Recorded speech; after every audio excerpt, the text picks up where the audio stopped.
The wind had a way of sneaking through the cracks of the old cabin, carrying with it the scent of pine and damp earth. It whistled through the broken shutters, rattling the thin panes of glass, and for a moment she wondered if the forest outside was alive, watching her every step. She had been walking for hours, the soles of her worn boots pressing into the hard, uneven ground, and every sound made her heart skip a beat. The sun had dipped behind the distant hills hours ago, leaving the world in shades of grey and shadow. Her hands shook as she tightened the straps of her small satchel against her chest, not knowing whether it was fear or exhaustion that made them tremble. She had heard stories of this place, the old cabin on the edge of the woods, where travelers sometimes found shelter when the night turned cruel. Most of the tales spoke of danger, of men who were as hard as the frozen rivers in winter, but she had nowhere else to go. The thought of sleeping under the open sky, with wolves howling in the distance and frost creeping under her coat, made her shiver. She clutched the handle of the iron gate that led to the cabin yard, her knuckles white, and finally pushed it open with a groan that sounded louder than she intended. Inside, the cabin was dark, the only light coming from the faint glow of the dying embers in the stone hearth. Dust motes floated in the air, disturbed by the sudden draft that had followed her in. The floorboards creaked beneath her boots as she stepped carefully, trying not to make a sound that might announce her presence to whoever wore whatever lived here. She had never been in a place so silent, so suspended between time and memory, where even the shadows seemed to hold their breath. Then she heard Ita low, measured shuffle from the back of the cabin. She froze, her pulse hammering in her ears, and waited. Another shuffle, closer this time, and the faintest scrape of fabric against wood. She swallowed, trying to control her shaking throat. She was not sure if she wanted to run or stay. Her body knew instinctively that whatever was coming toward her was a man, not a beast, and yet the forest had taught her caution in ways she could never forget. A figure stepped into the dim light near the hearth. He was tall, broad-shouldered, and carried himself with a quiet confidence that seemed to push back the darkness itself. His eyes, sharp and dark, took her in, measuring her like someone who had long ago learned to read people the way others read the wind. His hands, strong and calloused, rested at his sides, and there was something unyielding in the way he stood, a presence that could either protect or destroy. She realized then that she had no choice but to speak, though the sound of her own voice startled her. I need a place to sleep," she said, the words barely above a whisper. Her throat felt dry, her voice brittle as old wood. She kept her gaze on his face, searching for any sign of kindness, any hint that she would not be sent away into the cold night. He studied her for a long moment, his expression unreadable. Then he moved, deliberately, toward a worn blanket draped over a chair near the hearth. His fingers lingered on the fabric, smoothing it almost reverently, and he looked back at her with a quiet intensity that made her heart stutter. "Right here," he said, pulling the blanket back to reveal a spot beside the fire, wide enough for her to lie down. His voice was low, calm, but there was an edge to it, as if he was warning her and inviting her all at once. She hesitated, unsure if she should trust him, unsure if the warmth of the cabin could ever truly shelter her from the stories she had heard. But the cold outside gnawed at her, and exhaustion weighed on her like a heavy stone. She stepped forward slowly, her hands still clutching her satchel as if it were a lifeline, and lowered herself onto the blanket. The firelight flickered across his face, highlighting the sharp line of his jaw and the shadow beneath his eyes, and she realized she was studying him just as much as he was studying her. The room was silent again, save for the crackle of the dying embers. She wanted to speak, to ask questions about who he was, why he lived here alone in the woods, but the words stuck in her throat. Something about him, something in the way he moved, the way he seemed to guard the silence as much as the cabin itself, made her wary. And yet, she felt a strange sense of relief, a fragile thread of safety she had not known in days. Outside, the wind continued to press against the cabin walls, rattling the windows and tugging at the shutters, as if it were trying to remind her of the world waiting beyond. She pulled her coat tighter around her shoulders, listening to the soft creaks of the floorboards as he walked to a corner of the room. She did not look at him, pretending to adjust her satchel, but she felt his presence close, patient, waiting. Finally, she dared to glance up, and he was watching her, though his gaze held no judgment, only a steady, unspoken question. It was a question she could not answer not yet. The air between them was thick with something she could not name. It was not fear entirely, nor trust, but a tension that seemed to hum along the edges of the room. Every shadow in the cabin felt alive, every flicker of firelight a small signal that the night was far from over. "I don't usually have visitors," he said finally, his voice quiet, almost a murmur meant for the room itself rather than for her. There was a softness to it that caught her off guard, a vulnerability hidden beneath the hard edges of his presence. She wanted to ask him who he was, how long he had been here, why the cabin felt both like a refuge and a trap, but the words would not come. Instead, she nodded, grateful for the small corner of warmth he had offered. She lay back against the rough blanket, trying to ignore the ache in her muscles, the chill in her bones, and the way her mind raced with questions she dared not voice. Every sound, the snap of a twig outside, the whisper of wind through the trees, the faint rustle of his coat kept her on edge. She wondered if she had made a mistake, whether this man was truly a protector or if she had wandered into danger she could not see. Hours seemed to stretch into minutes as she watched him move about the cabin. Small, deliberate actions that spoke of routine and solitude. There was a fire in the hearth now, brighter than before, casting long, dancing shadows across the walls. She thought she saw a flicker of something behind his eyes' memories. Regrets, a story he was keeping tucked away like the blankets stacked neatly in the corner. And she realized she wanted to know it, though fear told her not to. Outside, the night pressed closer, thick and dark, and she heard the distant howl of a wolf that made her shiver. Inside, the cabin was warm, safe, but the tension remained, a subtle reminder that comfort could be fragile, and trust even more so. She pulled the blanket closer around her, feeling the warmth seep into her frozen limbs, and watched him quietly, noting the way his hands moved, the way his eyes never left her for long, always returning to study her in silence. And then, just as she felt herself drifting toward a restless sleep, the fire flickered violently, casting jagged shadows that seemed to twist and writhe along the walls. She sat up abruptly, heart racing, and looked at him.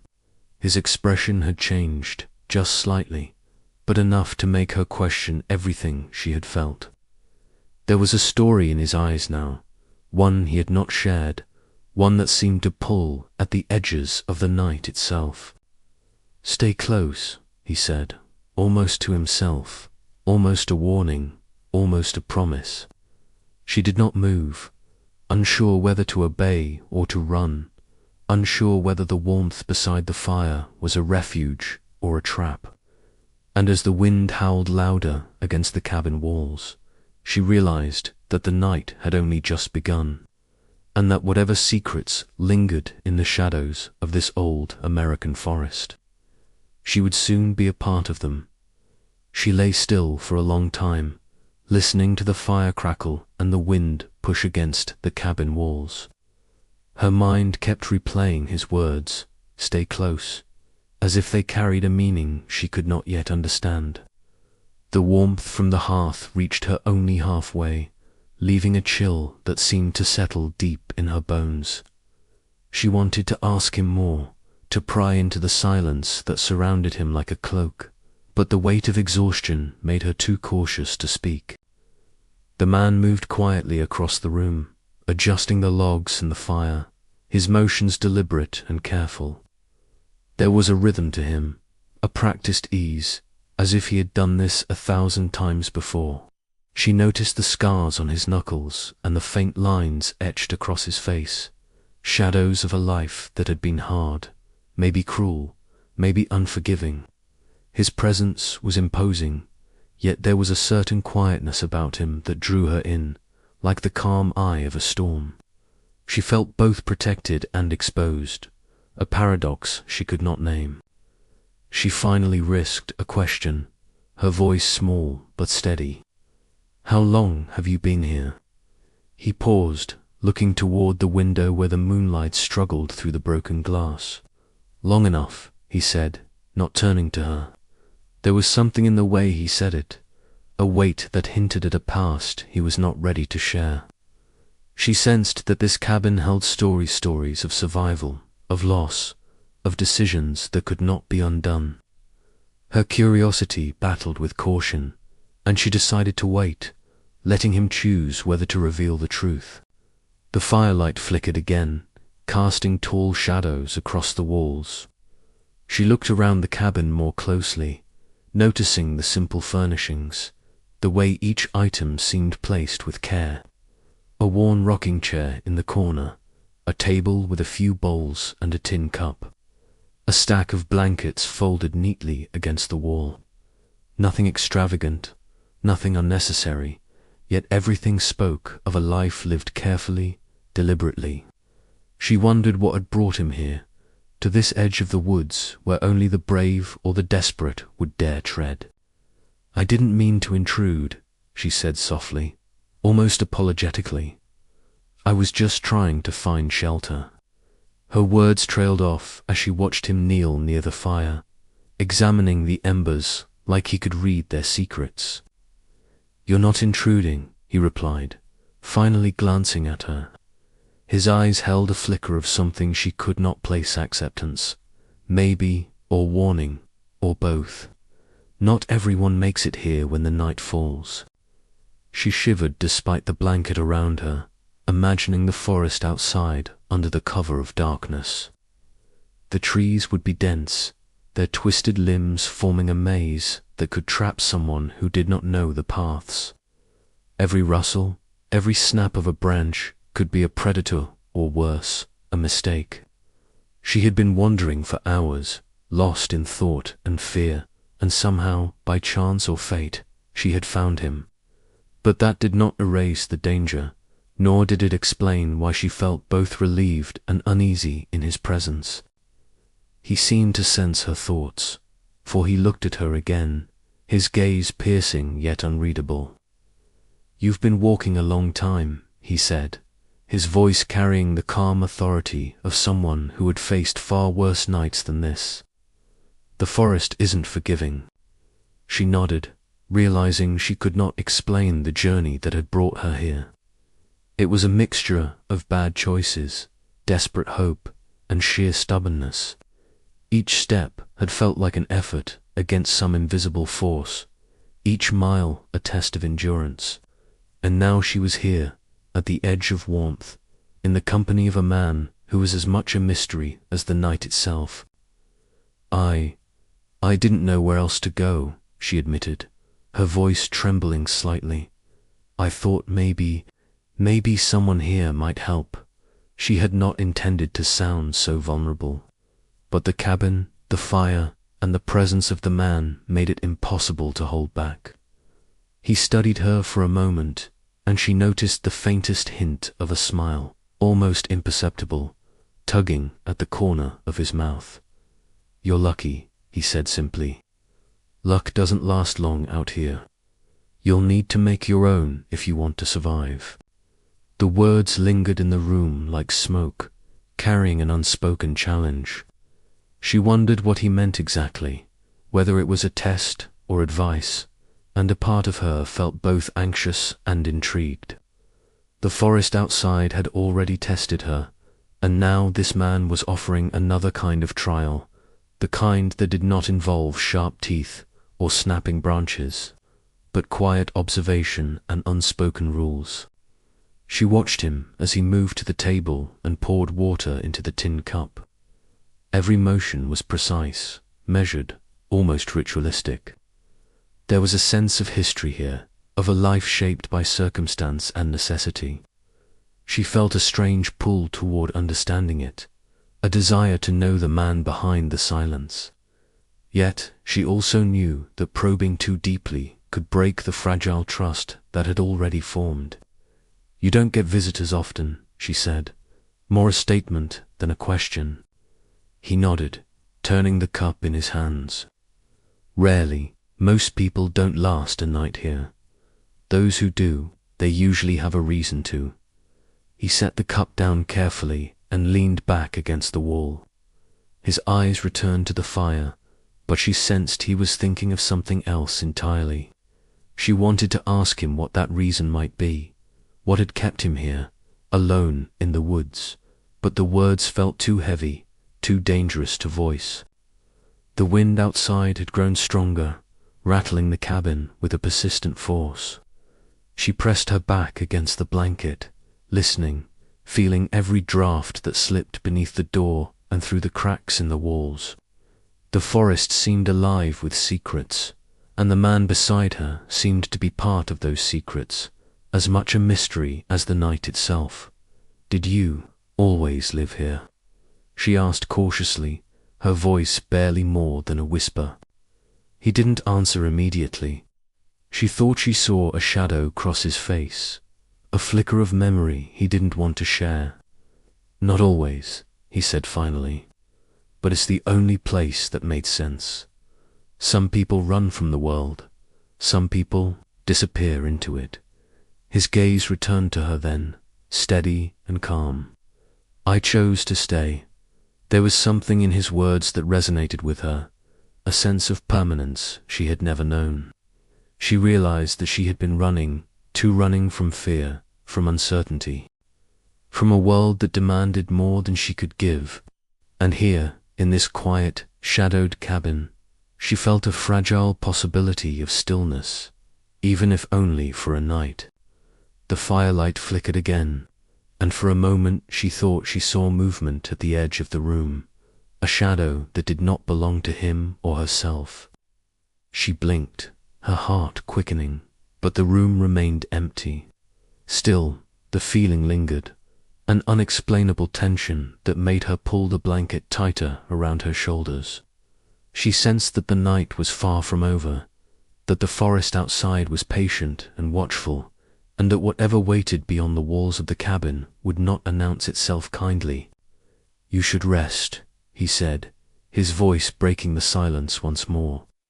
"Morning will come, but only if you're ready for it." There was no warmth in the words, yet they carried a warning.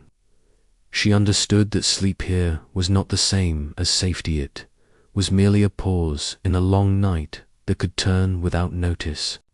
She lay back against the blanket, staring at the fire and the shadows it cast. The wind outside howled like a chorus of restless spirits, and the cabin seemed smaller and larger at once, containing both shelter and the unknown.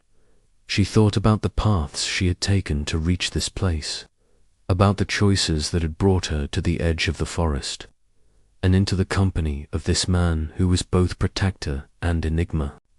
Somewhere deep in her chest, a knot of fear twisted, but beneath it, a spark of curiosity began to grow.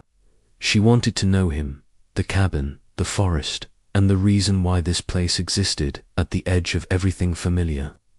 And she knew, with a certainty that both frightened and thrilled her, that the answers would not come easily and that the night had only just begun.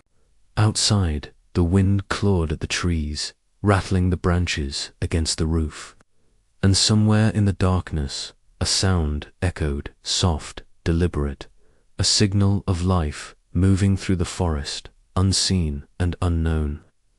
She pulled the blanket closer and pressed herself into its warmth, her eyes on the man who remained near the fire, silent, vigilant, carrying the weight of untold stories. The cabin was quiet again, but the tension persisted, like a thread stretched tight, ready to snap. She realized that she was not just a visitor in this cabin, not just a passerby in the forest. She was part of something larger, something that would test her patience, courage, and trust. And as the fire flickered and shadows danced across the walls, she understood that the night ahead held more than the cold.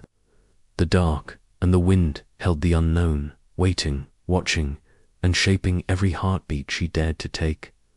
The night pressed on, thick and unyielding, as if the forest itself wanted to test her resolve. Outside, the wind rattled the cabin walls and tugged at the broken shutters, carrying with it the distant calls of unseen animals and the eerie rustle of the trees. She lay on the blanket, trying to find comfort in the warmth, but every snap of a branch, every whisper of air, reminded her that she was still very much exposed. Sleep was impossible, not with the way her mind raced, weaving together possibilities and fears into a tangled net she could not escape. He remained near the fire, silent and steady, though she noticed the subtle movements that betrayed his vigilance. His eyes never strayed far from the door, the window, the edges of the cabin where shadows pooled like ink. She wondered if he was waiting for something or someone.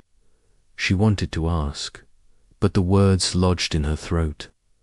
Every question felt like a risk, a way to reveal her ignorance, or, worse, draw his ire. Instead, she watched him, trying to piece together a story from the small details. The way he handled the fire, the way he cleaned the small tin cup, the way his hands trembled slightly when they lingered too long on the edge of the hearth. Minutes stretched into hours, though she could not tell. She had lost track of time, of the world outside the cabin. The forest seemed endless, pressing in on all sides. Yet within the walls of this small wooden shelter, another tension thrummed, a tension she felt as acutely as the cold creeping beneath her coat. She realized she was not merely a guest. She was intruding into a life that had been carved from solitude and necessity, and she could not predict whether her presence would be accepted or resented. "I didn't mean to impose," she said finally, her voice breaking the silence like a small bell. He looked at her, his expression unreadable, though the firelight caught the sharpness in his eyes. "You're not an imposition," he said carefully, though the words felt deliberate, measured, "but you should know. It's not safe here, not completely. The forest doesn't forgive mistakes, and neither do some people." Her heart skipped, and she pulled the blanket tighter around her. She had heard warnings, rumors of men who roamed the forest at night, of travelers who vanished without a trace, of whispers carried along the wind that told of cruelty and danger beyond the trees. She had hoped this cabin, this man, could shield her from all that, but his words reminded her that safety was temporary, fragile. "What do you mean, some people?" she asked cautiously. He did not answer immediately. Instead, he returned to the fire, tossing a small log onto the embers. Sparks shot upward, fading quickly into the darkened cabin. She watched him, noting the way his hands moved with careful precision, as if every gesture held meaning. Then he said, quietly, "Not everyone out here is as honest as the wind. Some wait, some watch, and some they follow." A chill ran through her, and she felt the hair on her arms rise. She understood then that the danger she had imagined in the forest might have already found her. The idea that someone or something could be waiting in the shadows, aware of her presence, made her stomach twist into knots. And yet, despite the fear, there was an odd pull, a curiosity she could not ignore. She wanted to know more, even as every instinct warned her to remain silent. He seemed to sense her thoughts. "You're new to this," he said, voice low. "You don't understand yet how the forest tests people. It isn't just about wolves or cold nights. It's about choices, who you trust, who watches when you think no one is looking. And sometimes it's about survival in ways you never imagined." She nodded, though she did not fully understand. The weight of his words pressed on her chest, heavy and suffocating. The fire flickered, and she caught a glimpse of something in the corner of her Arger's shadow moving along the far wall. She sat up abruptly, heart hammering. "Did you see that?" she asked, voice tight. He did not turn immediately, studying her instead. "See what?" he asked calmly, though his eyes flicked toward the corner. She could tell he had seen it. "Shadows move," he said finally, shrugging as if it were no concern at all. "They have a way of looking like more than they are." She wanted to believe him, but she could not. The feeling of being watched pressed on her, a tangible presence that seemed to linger even when no one else was visible.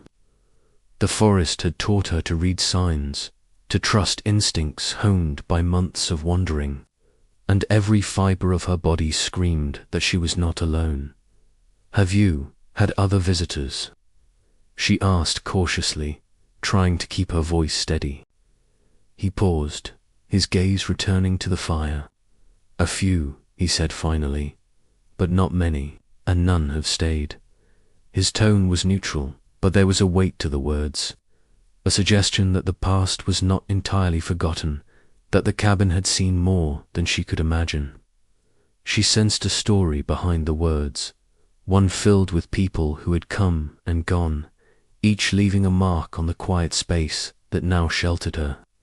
Her curiosity grew stronger, mingling uneasily with fear. "Why do they leave?" she asked softly. "Because they cannot handle the truth," he said, finally meeting her eyes. There was an intensity there, a depth she could not penetrate. "They think they can hide from the forest, from themselves. But this place, it doesn't let you lie. Not to the world, not to the people who find you here, not even to yourself." She thought about what he had said, and a cold knot of realization settled in her stomach. This cabin, this man, the night itself, they were testing her in ways she had not understood. Every step, every choice, every glance could carry consequences she could not predict. And yet, something about it drew her in the challenge. The danger, the raw honesty of a place untouched by lies or pretense. Suddenly, the wind outside shifted, carrying with it a sound that made her ears prick. A faint crunch of footsteps, careful, deliberate, echoing through the snow-crusted forest floor. She froze, listening. He had been right, someone was out there.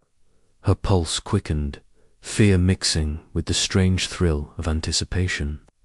She watched him closely, noticing how his muscles tensed, how his hand moved near the edge of the table as if ready to act.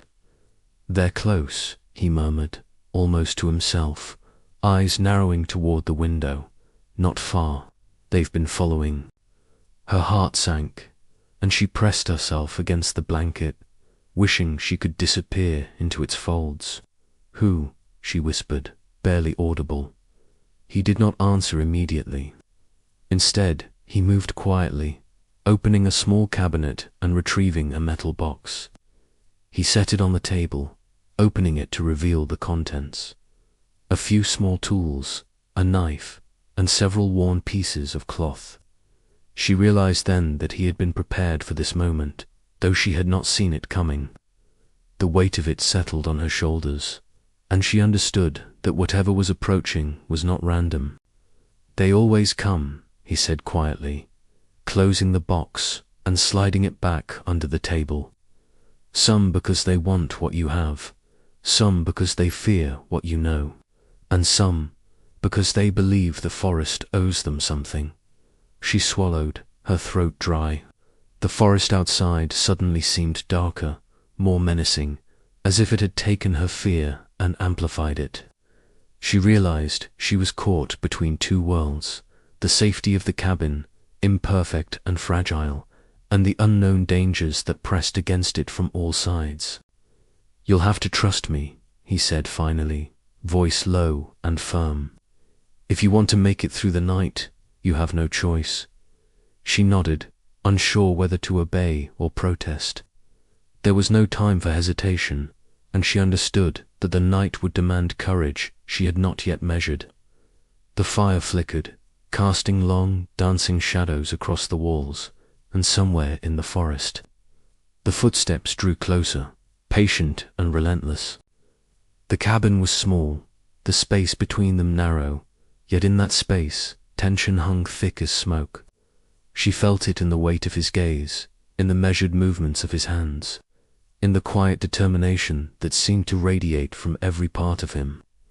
She realized she was not only a witness to the night's danger, she was a participant, pulled into a story that had begun long before her arrival and would continue long after.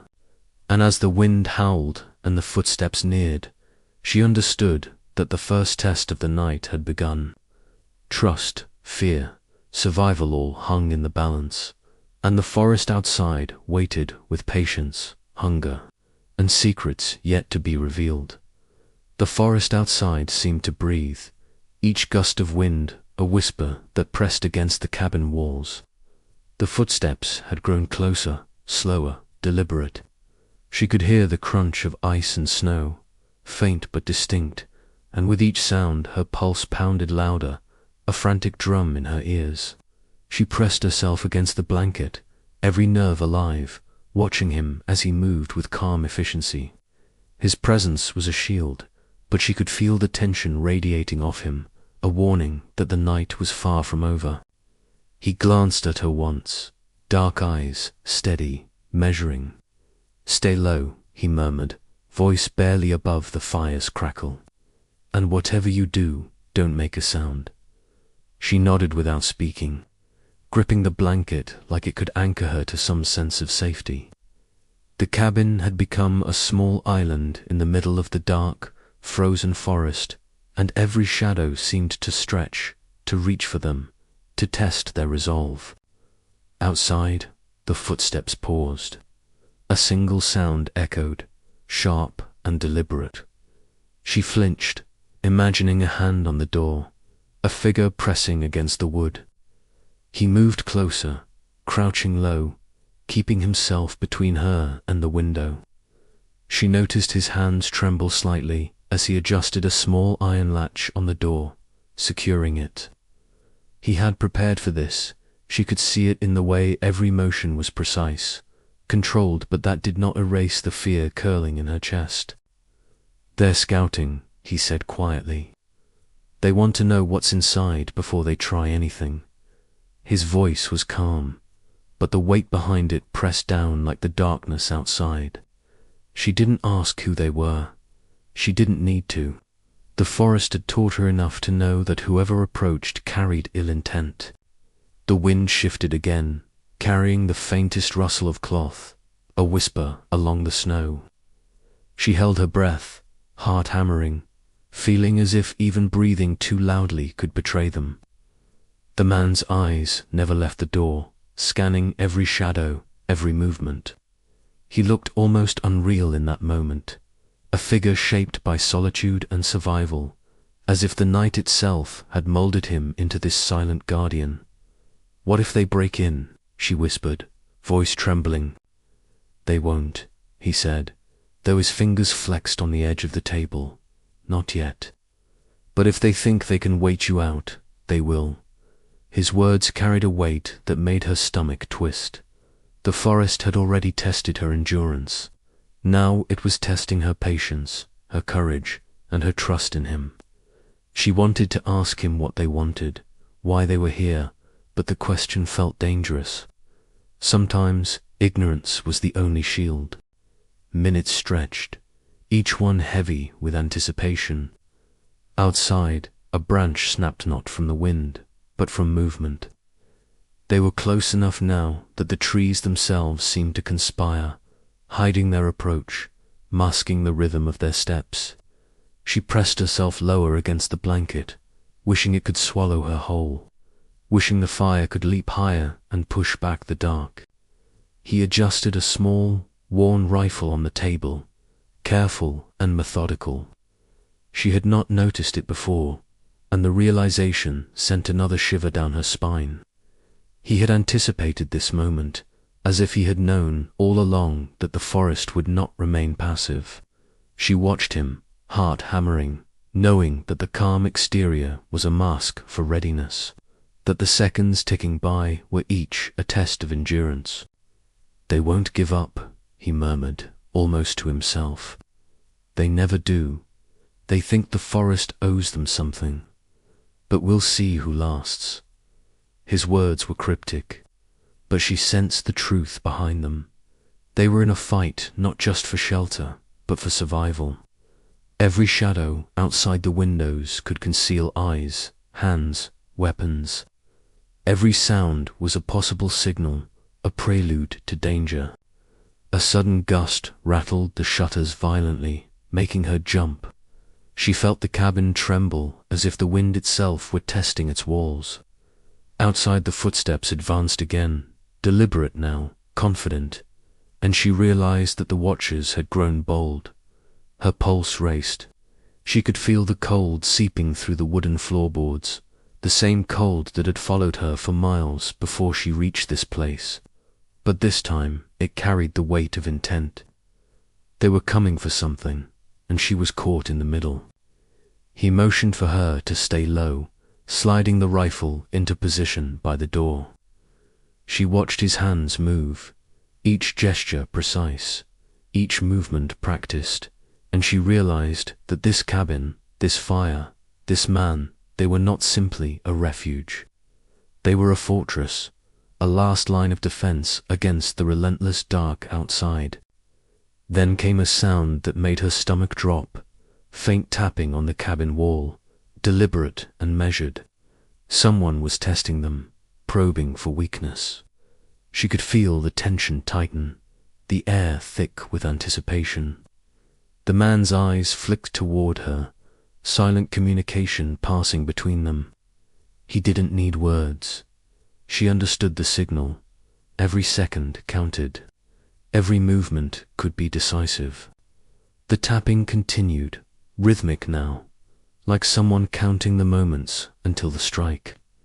She swallowed hard, trying to calm the tremor in her hands, trying to anchor herself in the moment.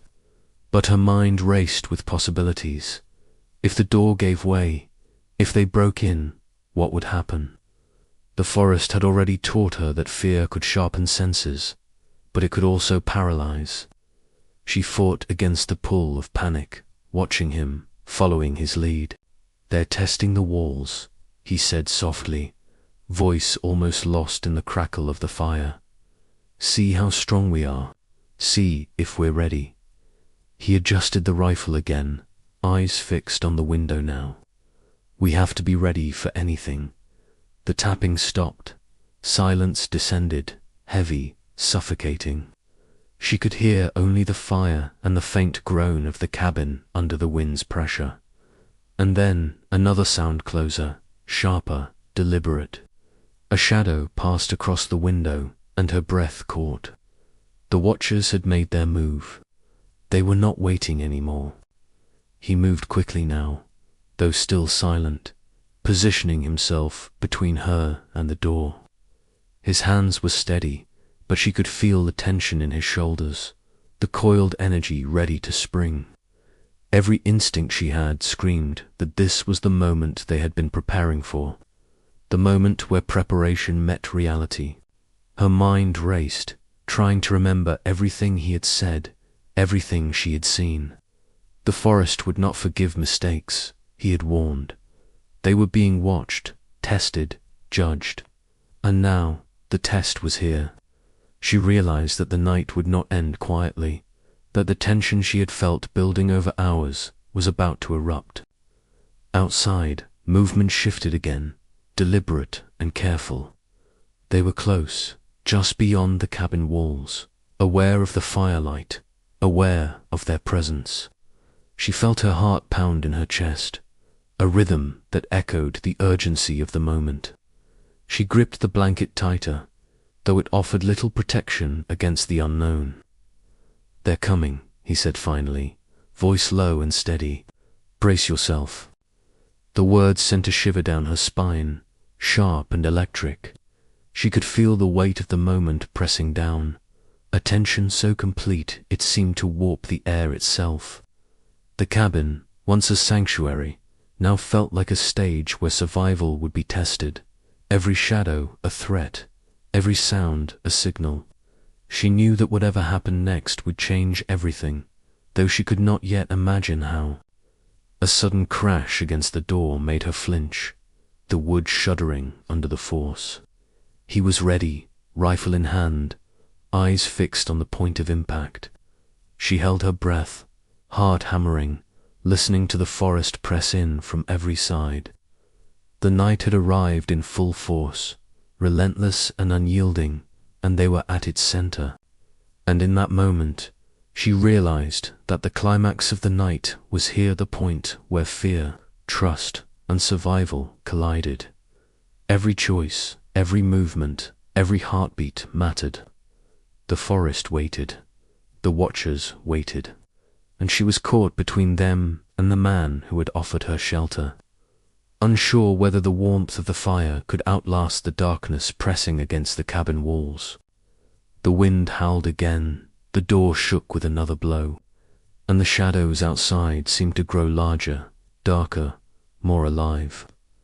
She pressed herself against the blanket, eyes wide, senses sharpened to every creak, every whisper, every footfall.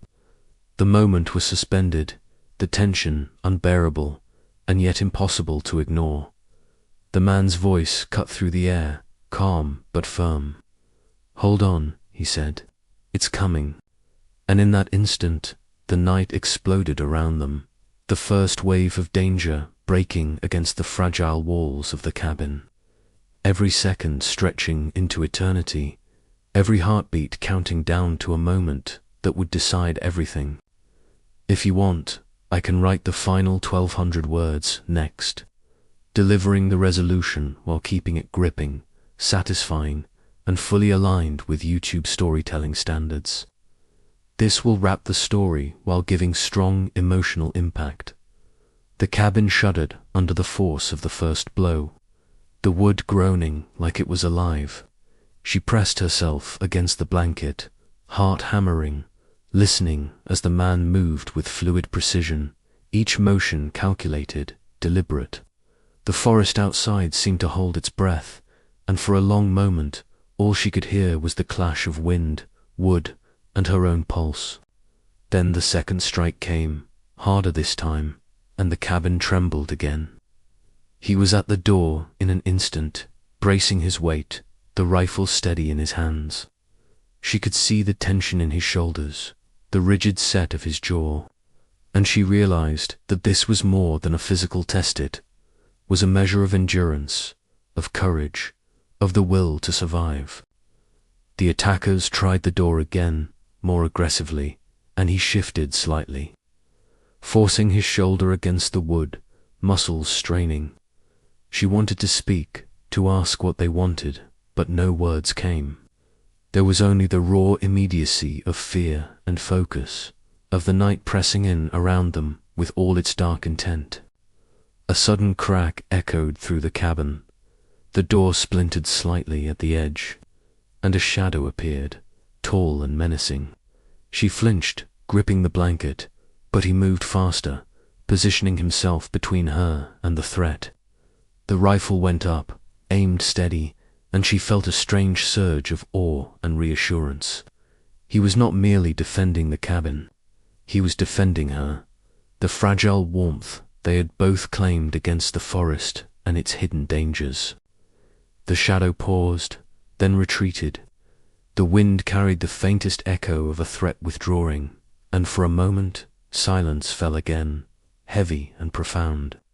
She pressed herself against the wall, exhaling shakily, realizing she had survived the first wave. but she also understood that the night was not over. The forest, the watchers, the danger, they were patient, waiting for weakness, waiting for fear to fracture resolve.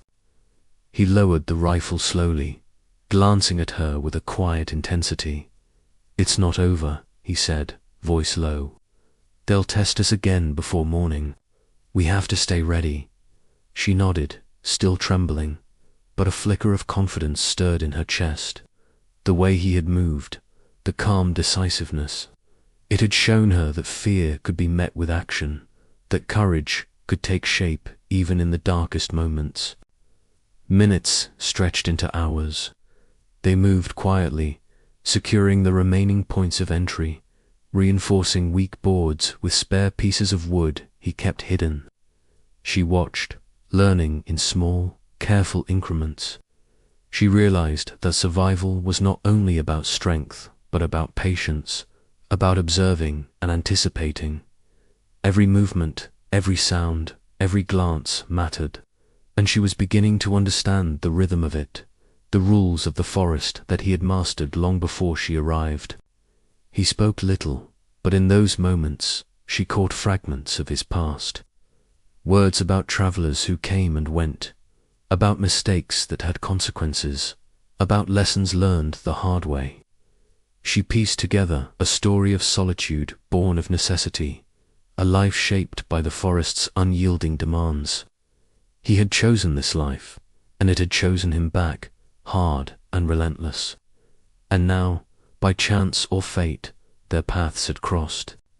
Hours later, the wind began to die down. The footsteps had faded, leaving the forest in an uneasy quiet. She remained close to the fire, watching him as he moved with quiet purpose, checking the cabin once more. The tension in the air began to ease, replaced by a tentative sense of relief, though the memory of the night's danger lingered like smoke in her lungs. "You survived," he said finally, voice soft but steady. "That's the first test." She looked at him, unsure whether to smile or stay wary. "Test," she repeated. He nodded, a faint shadow of a smile crossing his face. "The forest, the watchers, they measure more than skill. They measure resolve. And you showed it." For the first time that night, she allowed herself to feel the warmth of the fire, to acknowledge the shelter that the cabin provided. She realized that danger and safety were intertwined, that survival required both vigilance and trust. And though the night had been terrifying, she also recognized that it had taught her something she had not known. She was capable of enduring far more than she had believed. They spoke then, cautiously at first, about the forest, about the dangers, about what had led each of them here. She learned that he had once known others who tried to challenge the forest's rules, who underestimated its patience and cunning. He had lost friends, allies, maybe even family, to the unforgiving wilderness, and yet he had survived, built a life on the edge of danger, and learned to defend it without losing himself. She shared small pieces of her own journey, the wandering, the fear, the hope that had driven her forward even when the cold and isolation seemed unbearable. For the first time, she felt a connection forming, a fragile thread woven from shared experience and mutual understanding. The night outside was still dark, still full of unknowns, but inside the cabin, something warmer had begun to take root, trust, tentative and cautious, but real. As dawn approached, the shadows began to soften. The wind had calmed, the forest holding its breath in the quiet light. She felt exhaustion wash over her, a deep, bone-tired fatigue, and yet there was a sense of accomplishment, a recognition that she had faced fear and emerged stronger. She realized that the night had tested her in ways she had never imagined, not only physically, but emotionally, mentally, even spiritually. He looked at her, eyes softer now, the hard edge of vigilance easing. "You'll remember this night," he said, almost to himself, not because it was easy, but because it mattered, because you faced it. She nodded, understanding the weight of his words, and for a moment, the silence between them was not heavy with fear, but quiet with reflection. The forest outside seemed to acknowledge the change. Birds began to stir, a faint rustle of life returning to the trees. The harsh shadows retreated, leaving the cabin bathed in a soft, pale light. She felt the warmth of the fire on her face and shoulders, and a fragile sense of peace settled over her. The danger had not disappeared entirely, but the immediate threat had passed, and in that passage she recognized something vital. Courage was not the absence of fear, but the willingness to move forward despite it. He handed her a tin cup with warm water, and she drank gratefully, the simple act grounding her after the long night. She realized how small gestures, simple acts of care, could carry profound significance, especially in moments of uncertainty. The cabin, the fire, the man beside her, they were a reminder that even in a harsh, unforgiving world, connection and trust could survive. "Will they come back?" she asked quietly, still cautious. "Maybe," he said. "The forest is patient, so are they. But you're stronger now. You know what to watch for, what to trust, what to fear. That's what counts." She nodded, feeling a quiet pride she had not known before. The night had tested her, revealed the edges of her courage, and now, in the aftermath, she could see how far she had come. She understood that survival was more than endurance, it was awareness, vigilance, and the ability to form bonds that could withstand pressure. They worked together to secure the cabin one last time before stepping outside. The forest was quiet now, almost serene, though she knew better than to trust that serenity completely. Every tree, every shadow, every sound carried potential danger, but with him beside her, she felt a sense of preparedness, a readiness to face whatever the day might bring. As the sun rose over the distant hills, spilling golden light into the cabin, she realized that the night had not only tested her survival instincts, but also her trust and resilience. The man beside her was more than a protector. He was a teacher in his own way, showing her that courage, caution, and connection could coexist even in a harsh, unforgiving world. She took a deep breath, feeling the crisp morning air fill her lungs. The forest was still, the danger momentarily at bay, and she understood that her journey was far from over. But now she carried with her the lessons of the night, the knowledge that fear could be met with action, that trust could be given carefully, and that survival was not just about enduring, it was about learning, adapting, and recognizing the strength within herself. He looked at her then, a faint smile touching the corners of his mouth. "Rest now," he said. "The night is over, for now. But remember, the forest never forgets, and neither should you." She nodded, a quiet understanding passing between them. She knew the road ahead would hold challenges, tests, and uncertainties. But she also knew she was no longer the same person who had stumbled into the cabin hours ago. She had faced the dark, the unknown, and the tension of the forest itself, and emerged stronger, wiser, and more aware of the fragile thread that separated danger from safety. And as she looked out across the snow-dusted clearing, the warmth of the cabin behind her, the firelight fading with the rising sun, she realized that she had found more than shelter that night. She had found courage, resilience, and a connection that could endure even the harshest tests.